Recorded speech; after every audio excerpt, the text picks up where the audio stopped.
கர்த்தருக்குள் மிகவும் பிரியமான அன்பு சகோதர சகோதரிகள் அனைவருக்கும் அன்பின் ஆண்டவராம் இயேசு கிறிஸ்துவின் நாமத்தினாலே வாழ்த்துதல் சொல்லி உங்களை அன்போடு இந்த அருமையான ஆன்லைன் பிரேயர் மீட்டிங்ல உங்களை வரவேற்கிறேன். அருமையான தேவ பிள்ளைகளே, இது கடைசி காலமாக இருக்கிறது. கடைசி காலத்திற்குரிய எல்லா அடையாளங்களும் எல்லா விதமான அறிகுறிகளும் தென்படுகிற காலமாய் இருக்கிறது. ஆனாலும் கர்த்தர் அவருடைய பிள்ளைகள் மீது கிருபையாய் இருக்கிறார். கர்த்தர் சீயோனில் இருந்து உங்களை உங்கள் பிள்ளைகளை ஆசீர்வதிப்பார். நீங்கள் ஜீவனுள்ள நாளெல்லாம் எருசலேமின் வாழ்வை காண்பீர்கள் என்பதிலே எந்த மாற்றமும் இல்லை. பாருங்கள், இன்று சங்கீதம் 1ஆம் சங்கீதத்தை நாம் தியானித்து விட்டு அருமையான தேவ பிள்ளைகளை இன்று உடனடியாக ஜெபிக்க நாம் ஆயத்தமாக இருக்கிறோம். இந்த இரவு ஜெபத்திலே பாருங்கள், எத்தனை கடைசி காலமாக இருந்தாலும் சரி, எத்தனை ஆபத்துகள் துன்பங்கள் சூழ்ந்த எத்தனை பயங்கரமான காரியங்கள் நடப்பதாக இருந்தாலும் சரி, கர்த்தருடைய வார்த்தை மல்கியா 4:2 சொல்லப்பட்டிருக்கிறது. ஆனாலும் என்ன நடந்தாலும், என்ன சூழ்நிலை வந்தாலும், எத்தனை நெருக்கடிகள் வந்தாலும், என் நாமத்திற்கு பயந்திருக்கிற உங்கள் மேல், என்னுடைய வார்த்தைக்கு, என்னுடைய நாமத்திற்கு, என்னுடைய வசனங்களுக்கு நடுங்குகிற உங்கள் மேல் நீதியின் சூரியன் உதிக்கும். ஐயா, அதன் செட்டைகளின் கீழ் ஆரோக்கியம் இருக்கும். அப்பொழுது நீங்க என்ன செய்வீங்க? நீங்கள் வெளியே புறப்பட்டு போய் கொளுத்த கன்றுகளைப் போல் வளர்வீர்கள். துன்மார்கள் அழிஞ்சி போவார்கள் என்று வேதத்திலே சொல்லப்பட்டிருக்கிறது. அகங்காரிகள் யாவரும், அக்கிரம் செய்கிற யாவரும் துரும்பாயிருப்பார்கள். பாருங்கள், துன்மார்கள் அந்த நாள் சூளையை போல எரிகிற நாளாய் வருமா? அப்பொழுது என்ன நடக்குமா? வரப்போகிற அந்த நாள் அவர்களை சுட்டரிக்கும். துன்மார்க்கர்களை, அநீதி செய்கிறவர்களை, தேவனுடைய காரியங்களுக்கு விரோதமாய் இருக்கிறவர்களை அது சுட்டரிக்கும். அது அவர்களுக்கு வேரையும் கொப்பையும் வைக்காதே போகும் என்று கர்த்தர் சொல்லுகிறார். ஆனா என்ன நடக்கும் கர்த்தருடைய பிள்ளைகளுக்கு? ஆனாலும் வரப்போகிற நாட்கள் எவ்வளவு கொடிதாக, எவ்வளவு ஆபத்து நிறைந்ததாக, எத்தனை அநியாயம் நிறைந்ததாக இருந்தாலும் என் பிள்ளைகளுக்கு, ஆனாலும் என் நாமத்திற்கு பயந்திருக்கிற உங்கள் மேல் நீதியின் சூரியன் உதிக்கும். அவருடைய வார்த்தைகளை தியானித்து, அவருடைய வார்த்தைகளுக்கு கீழ்ப்படுகிற இரவும் பகலும் அதை தியானிக்கிற அற்புதமான பிள்ளைகளுடைய வாழ்க்கையில என்ன நடக்கும் என்பதை கர்த்தர் சொல்லி இருக்கிறார். அருமையான தேவ பிள்ளைகளை, சங்கீதம் 1 எடுத்துக் கொள்ளுங்கள். துன்மார்க்கருடைய ஆலோசனையில் நடவாமலும், பாவிகளுடைய வழியில் நில்லாமலும், பரியாசக்காரர் உட்காரும் இடத்தில் உட்காராமலும், கர்த்தருடைய வேதத்தில் பிரியமாயிருந்து இரவும் பகலும் அவருடைய வேதத்தில் தியானமாய் இருக்கிற மனுஷன் பாக்கியவான். எத்தனை ஒரு அற்புதமான காரியம் பாருங்கள் அருமையான தேவ பிள்ளைகளே. பாருங்கள், துன்மார்க்கருடைய ஆலோசனையில், ஐயா, உலகபூர்வமான ஆலோசனையில் நாம் நடக்க முடியாது. பாவிகளுடைய வழியில் நாம் நிற்க முடியாது. பாவிகளும் உலகபூர்வமாக மாம்சத்தில் நடக்கிற மனிதர்கள் எப்படி நடக்கிறார்களோ, எப்படி காரியங்களை செயலாற்றுகிறார்களோ, எப்படி சிந்திக்கிறார்களோ, அப்படி நீங்களும் நானும் சிந்திக்க முடியாது. பரியாசக்காரர் உட்காரும் இடத்திலே தேவனுடைய வார்த்தையை ஏற்றுக்கொள்ளாத அத்தனை பேரும் பரியாசக்காரர்கள் தான். தேவனை விசுவாசிக்கிறவர்கள், கர்த்தரை விசுவாசிக்காதவர்கள், பாருங்க, அவர்களோடு சேர்ந்து நாமும் உட்கார்ந்து சில காரியங்களை செய்ய முடியாது. அவர்களோடு அன்பாய் இருக்க வேண்டும், அவர்களோடு நடக்க வேண்டும், அவர்களை நேசிக்க வேண்டும், அவர்களை ரட்சிப்புக்குள்ளே நடத்த பிரயாசப்பட வேண்டும் தொடர்ந்து. ஆனாலும் அவருடைய பல காரியங்களில் அவர்கள் பரியாசம் செய்கிற அல்லது அவருடைய தவறான வழிகளிலே நாம் என்ன செய்ய முடியாது, செல்ல முடியாது. கர்த்தருடைய வேதத்தில் அப்படி இருந்து, கர்த்தருடைய வேதத்தில் பிரியமாய் இருந்து இரவும் பகலும் அவருடைய வேதத்தில் தியானமாய் இருக்கிற மனுஷன் பாக்கியவான். பாருங்க, ஆண்டவர் ஜோசுவா பார்த்து சொல்லும்போது சொன்னாரு, பாருங்க, இந்த நியாயப்பிரமாண புஸ்தகத்தில் எழுதியிருக்கிற வார்த்தைகள் உன் வாயை விட்டு பிரியாதிருப்பதாக. நீ வெற்றிகரமா வாழணும்னா, நீ எதிர் வருகிற எல்லா யுத்தங்களையும், எல்லா எதிரிகளையும், எல்லா பிரச்சனைகளையும் மேற்கொள்ள வேண்டுமானால் இந்த நியாயப்பிரமாண புஸ்தகத்தில் எழுதியிருக்கிற வார்த்தைகள் உன் நாவை விட்டு, உன் வாயை விட்டு பிரியாதிருப்பதாக. எப்படி பிரியாதிருக்கும்? அதற்காக நீ அதை என்ன செய்யணும்? இரவும் பகலும் தியானிக்க வேண்டும்.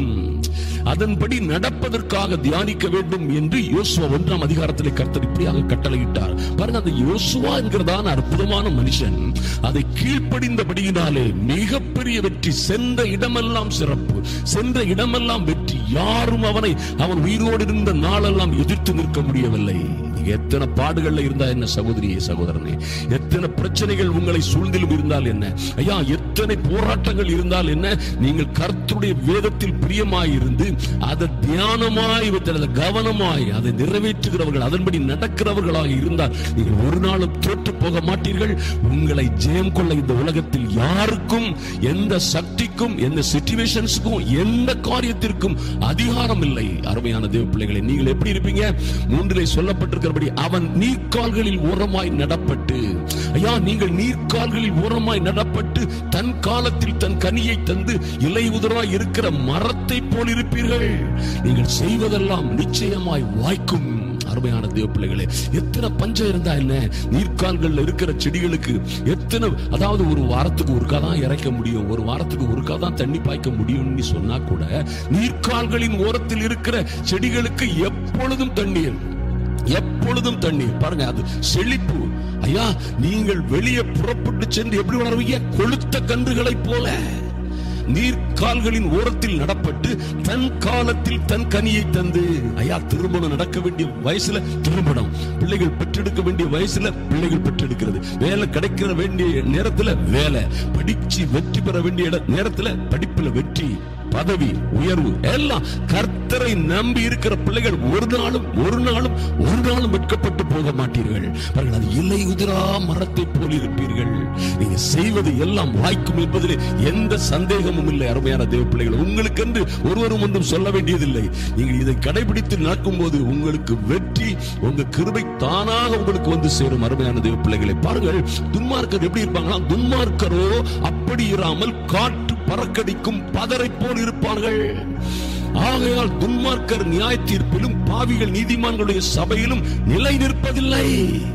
துன்மார்க்கர் அதாவது கர்த்தருக்கு பிரியமில்லாத காரியங்களை செய்கிறவங்க, ஐயா இரவும் பகலும் அதை தியானிக்காமல் ஏனோ தானோ என்று வாழுகிறவர்கள், கர்த்தரை நேசிக்காமல் கர்த்தருடைய ஆலயத்தை, கர்த்தருடைய நியமத்தை, வார்த்தையை, அவருடைய நாமத்திற்கு பயமில்லாமல் நடக்கிறவர்கள் என்ன செய்வாங்களா?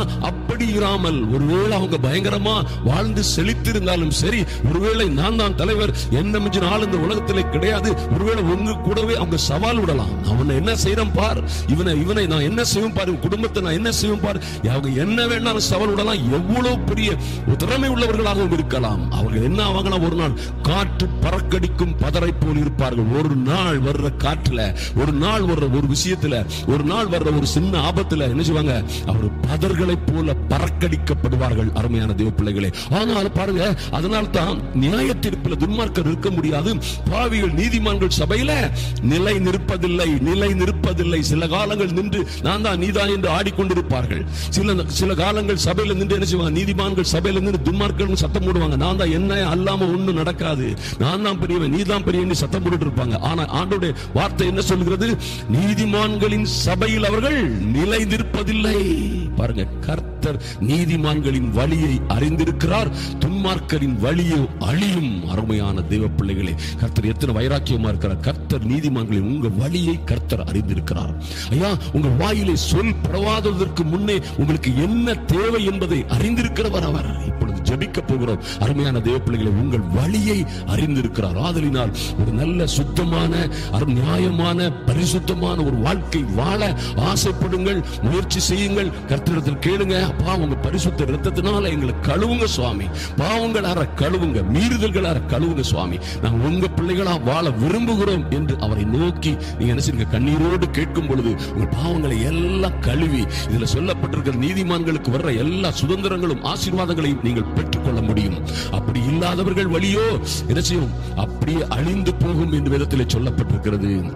அருமையான தேவ பிள்ளைகளே, இப்பொழுது உங்களை காத்துக் கொள்ளுங்கள், கர்த்தர் உங்களுக்கு செவி கொடுப்பார். நாம பாருங்க, கர்த்தருடைய கண்கள் நீதிமான்கள் மீது என்ன செய்தான்? நோக்கமா இருக்கிறது.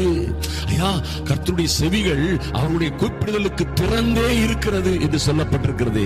அருமையான தேவ பிள்ளைகளே, நீங்கள் வெளியே புறப்பட்டு சென்று என்ன செய்வீங்க? கொழுத்த கன்றுகளை போல வளருவீர்கள். கர்த்தர் சீயோனில் இருந்து உங்களையும் உங்கள் பிள்ளைகளையும் உங்கள் குடும்பத்தையும் ஆசீர்வதிப்பார். நீங்கள் ஜீவன் உள்ள நாளெல்லாம் எருசலேமின் வாழ்வை காண்பீர்கள். கண்களை மூடி மூடிக்கொள்ளுங்கள். அருமையான தேவப்பிள்ளைகளே, அன்பின் பரலோக பிதாவே, உம்மை நோக்கி பார்க்கிறோம் சுவாமி. இப்பொழுது எங்கள் அன்பின் தேவனே, ஐயா, பரிசுத்தராம் எங்கள் அன்பின் ஆண்டவரும் இரட்சகருமாகிய இயேசு கிறிஸ்துவின் நாமத்தினாலே உங்க சமூகத்திலே வருகிறோம் சுவாமி. இப்பொழுதுமே தேவனாகி கர்த்தர் பிள்ளைகளுக்காக கொடுத்த நல்ல வார்த்தைகளுக்காக நன்றி செலுத்துகிறோம். ஐயா, எத்தனை பாடுகள் உபத்திரவங்களில், எத்தனை வேதனைகளில், துக்கங்களில் வாழ்ந்து கொண்டிருந்தாலும் என் தேவனாகி கர்த்தர் இவர்களை நீர் சீயோனில் இருந்து ஆசீர்வதிப்பேன் என்று சொல்லுகிறதற்காக நன்றி செலுத்துகிறோம் சுவாமி. உடைய பிள்ளைகள் ஜீவனுள்ள நாளெல்லாம் எருசலேமின் மகிமையான சந்தோஷமும் சமாதானமும் மனமகிழ்ச்சியுமான வாழ்வை காண்பார்கள் என்று சொன்னதற்காக நன்றி செலுத்துகிறோம். கர்த்தர் அப்படியே இவர்களை ஆசீர்வதிப்பீராக. இவர்கள் சந்ததியும் சந்தானமும் ஆசீர்வதிக்கப்படட்டும் சுவாமி. ஐயா, ஸ்தோத்திரம் டாடி, நன்றி செலுத்துகிறோம். வரப்போகிற காலங்கள் எத்தனை கொடியதாக இருந்தாலும், எத்தனை ஆபத்துகள் சூழ்ந்ததாக இருந்தாலும், நீங்க சொன்னது போல இந்த உலகம் தீயதும் துன்மார்க்கமானதுமாக இருந்த போதிலும் கூட என் தேவனாகிய கர்த்தர் இந்த பிள்ளைகளோட உம்முடைய தயவுள்ள கரத்தை, அப்பா, உம்முடைய காருண்யத்தை, உம்முடைய அன்பை, உம்முடைய அரவணைப்பை இவர்கள் மீது வைப்பீராக. தேற்றவாளனாகிய பரிசுத்த ஆவியானவர் ஒவ்வொரு பிள்ளைகளையும் இந்த ஜெப வேளையிலே இணைந்திருக்கிற ஒவ்வொரு சகோதர சகோதரிகளோடும் இடைபடுவீராக. ஆறுதல் இல்லாதவர்களை ஆறுதல் படுத்துவீராக. ஆனாலும் ஐயா, உம்முடைய நாமத்திற்கு பயந்திருக்கிற, உம்முடைய வார்த்தைகளை தியானித்து அதற்கு பயந்திருக்கிற இந்த அருமையான பிள்ளைகள் ஒவ்வொருவர் மீதும் நீதியின் சூரியனாய் நீர் உதிக்கும்படியாய் ஜெபிக்கிறோம் சுவாமி. ஐயா, ஸ்தோத்திரம் டாடி, உம்முடைய செட்டைகளின் மறைவிலே, ஐயா, உம்முடைய செட்டைகளின் நிழலிலே வைத்து இவர்களை ஆசீர்வதிப்பீராக. ஆரோக்கியமும், அப்பா, ஸ்தோத்திரம் டாடி, ஆரோக்கியமும் ஐஸ்வர்யமும் சமாதானமும் சந்தோஷமும் இவர்களை சூழ்ந்து கொள்ளும்படியாய் கர்த்தர் பாதுகாப்பீராக, பலப்படுத்துவீராக சுவாமி. நன்றி செலுத்துகிறோம். இவர்களும் ஒரு நாளிலே வெளியே புறப்பட்டு செல்லுகிற பொழுது, ஐயா, இவர்கள் வெளியே புறப்பட்டு செல்லுகிற பொழுது இவர்களும் ஆமேன் கொளுத்த கன்றுகளைப் போல வளரும்படியாய் என் தேவனாகி கர்த்தர் ஒரு புதிய பலத்தை கொடுப்பீராக. வேதத்தை இரவும் பகலும் தியானிக்கிற ஒரு நல்ல கூட்டமாய் இந்த பிள்ளைகளை மாற்றுவீராக. நன்றி செலுத்துகிறோம். இவர்கள் பாக்கியவான்களாய் வாழும்படி, இவர்கள் பாக்கியவான்களாய் வாழும்படி இவர்களும் இவர்கள் பிள்ளைகளும் ஐயா கர்த்தருடைய வேதத்தில் இரவும் பகலும் தியானமாய் இருக்கிறவர்களாய் என் தேவனாகி கர்த்தர் மாற்றுவீராக. அதற்கு கீழ்ப்படுகிற ஒரு நல்ல ஜபாவி, விண்ணப்பத்தின் ஆவி, ஒரு மன்றாட்டின் ஆவி என் அன்பு சகோதரிகள் சகோதரர்கள் ஒவ்வொருவர் மீதும் ஊற்றப்படட்டும் சுவாமி. இவர்கள் நீர்காலங்களில் ஓரத்தில் நடைப்பட்ட நல்ல மரங்களாய், நல்ல செடிகளாய், அலவி செடிகளை போன்று இவர்கள், அப்பா, ஸ்தோத்திரம், செழித்து வளரத்தக்கதாக உடைய காருண்யம் இவர்களை நிரப்பட்டும் சுவாமி. தன் காலத்தில் தன் கனியை கொடுத்து இலை உதிராதிருக்கிற மரத்தை போல் இருக்கும்படியாய் தேவனாகி கர்த்தர் ஏற்ற காலத்திலே பிள்ளைகளுக்கு திருமணம் நடக்கும்படியாய் ஐயா, பரத்தில் இருந்து ஒரு கிருபை உண்டாகட்டும் என் இயேசுவின் நாமத்தினாலே. ஐயா, வீடு இல்லாதவர்கள் வீடுகளை கட்டவும், ஆமென், வேலை இல்லாதவர்களுக்கு வேலை கிடைக்கவும், விசா இல்லாதவர்களுக்கு விசா கிடைக்கவும் தேவனாகி கர்த்தர் ஒரு பெரிய கிருபையுடன் இறங்கும்படியாய் ஜெபிக்கிறோம் சுவாமி. நன்றி செலுத்துகிறோம் சுவாமி. தன் காலத்தில் இவர்கள் தன் கனியை தந்து உடைய ராஜ்யத்திற்கும் ஊழியங்களுக்கும் பிரயோஜனமான பிள்ளைகளாய் இவர்களை எடுப்பித்து கட்டுவீராக. நோக்கி பார்க்கிற இவர்கள், அப்பா, வாழ்ந்து சிறந்திருக்கும்படியாய் கர்த்தரோ நீதிமான்களின் வழியை அறிந்திருக்கிறார் என்று எழுதப்பட்டிருக்கிறதே சுவாமி. தேவனாகிய கர்த்தர் இவருடைய வழிகளுக்கும் இவருடைய வேண்டுதலுக்கும் இவருடைய கண்ணீரின் ஜெபங்களுக்கும் ஏற்ற பதிலை கொடுப்பீராக. நன்றி செலுத்துகிறோம். அப்படியே இவர்களை ஆதரித்து ஆசீர்வதித்து உயர்த்த போவதற்காக நன்றி செலுத்துகிறோம். தடைகள் எல்லாம் மாறும்படியாய் இவர்களுக்கு விரோதமாக இருக்கிற எதிர்ப்புகள், பிரச்சனைகள், எல்லா பண பிரச்சனைகள், பைனான்ஸ் பிரச்சனைகள், கடன்கள் எல்லாவற்றையும் கர்த்தர் ஆச்சரியமாய் அதிசயமாய் மாற்றி போடும்படியாய் ஜெபிக்கிறோம் சுவாமி. அதை அடைப்பதற்கு ஏற்ற பலனை கொடுப்பீராக. ஐயா, கடன் விட்டு கலங்கி நிற்கிற பிள்ளைகளுக்கு அவர்கள் தண்டற்காரர்களின் மீது ஐயா தயவு உண்டாகும்படியாய், தண்டற்காரர்கள் இவர்களுக்கு தயவு பாராட்டும்படியாய் ஜெபிக்கிறோம். கர்த்தர் பாதுகாத்துக் கொள்வீராக. குடும்ப பிரச்சனைகளில் இருக்கிற பிள்ளைகளை அந்த பிரச்சனைகளை மாற்றும்படியாய் ஐயா உம்முடைய பரிசுத்த தூதர்கள் அனுப்பப்படட்டும் ராஜா. நன்றி செலுத்துகிறோம். பிள்ளைகள் ஒன்றிணைந்து வாழட்டும். குடும்ப பிரச்சனைகள் எல்லாம் மாறட்டும். சகல வியாதிகளும் துக்கங்களும் துயரங்களும் வலிகளும் இப்பொழுதே இந்த ஜெப வேளையிலே தரித்திருக்கிற ஒவ்வொரு பிள்ளைகளுக்கும் சரீரம் முழுவதும் இருக்கிற எல்லா வியாதிகளும் ஐயா ஸ்தோத்திரம், உச்சி முதல் உள்ளம் கால் வரைக்கும் இருக்கிற எல்லா பலகீனங்களும் எல்லா வியாதிகளும் வலிகளும் என் இயேசு கிறிஸ்துவின் இரத்தத்தினாலே இப்பொழுதே மாறி போகும்படியாய் உம்முடைய தழும்புகளினாலே இவர்களுக்கு சுகம் உண்டாகும்படியாய் ஜெபிக்கிறேன் இயேசு கிறிஸ்துவின் நாமத்தினாலே. இவர்கள் வாழ்ந்து செழிக்கும்படியாய், வாழ்ந்து செழித்திருக்கும்படியாய் கர்த்தர் சீயோனில் சீயோனில் இருந்து இவர்களை ஆசீர்வதிப்பதற்காக நன்றி. கர்த்தரை ஆசீர்வதித்து மேன்மைப்படுத்துவீராக, மகிமைப்படுத்துவீராக. அன்பின் ஆண்டவராம் இயேசு கிறிஸ்துவின் நல்ல நாமத்தினாலே ஜெபிக்கிறோம் எங்கள் அன்பின் பிதாவே.